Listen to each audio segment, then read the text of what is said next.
आयला आज होता आपला शेवटचा पेपर आहे म्हणून मी निघालो नीट कॉलेजकडे. सगळ्यात पहिला रोड पाशी येऊन समोरसोबत गाडीवर बसून नीट निघालो कॉलेजकडे आणि सिग्नल पाशी थांबल्यावरती कोणता आवाज झाला तर मागं बघितलं तर लवडा आब्या होता. दुकानकडे चालला होता म्हणून मला सांगितलं की संध्याकाळी कॉलेज सुटल्यावर घ्यायला आणि मागच्या गेटला गाडाच्या लई गर्दी पडलो म्हणून आमच्यासोबत पुढच्या रस्त्याने गेला दुकानकडे आणि आम्ही पण नीट गेलो कॉलेजमध्ये आलेला चंपकलवाडाचं पार्सल दिसला की आणि आपल्याला काय तर बुक दिलं ते मग ते काय आपल्याला कळून झालं तर काय म्हणून वरती जाऊन यशाला दाखवलो तो यशा वाचून सांगाल तर काय काय नाही.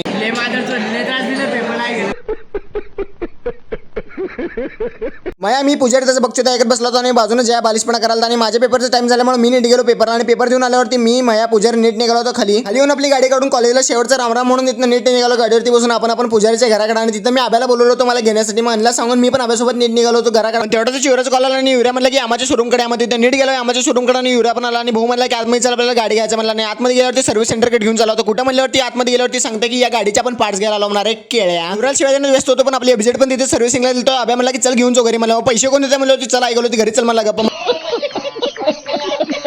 आणि शोरूमच्या बाहेर आल्यावर युवरा म्हणाला की एक गाडी तेरा एक गाडी मेरा रे तुझ्या गाडी सचिनचं खारा चला तर गाडीवरती बस म्हणलो आब्याला आणि तिथं नीट आब्यासोबत मी पण युवराला सांगून निघालो होतो आपल्या घराकडे पावसात मस्त भिजत हळू भिजत चालला होता घराकडे आणि पुढे गेल्यावरती आपली गाडी का विदाउट ड्रेसच चालली आणि चिक्कल लई झालं म्हणून परत हँडवेल हातात पकडलो आई घालू ती परत पडणार म्हणून आणि घरापाशी गेल्यावरती बघतो तर काय आब्याच्या खिशात राहिलो तो युवराचा मोबाईल. आब्या म्हणला आता तर लईच भिजलो पहिल्यांदा घराकडे जातो फ्रेश वगैरे होतो मग युवराच्या मित्राला फोन करून त्याला बोलून घेऊन त्याचा मोबाईल देतो असं म्हणून आब्या पण तिथं गेला आणि तुम्ही पण आता व्लॉग आवडला असेल तर लाईक फॉलो नक्की करा.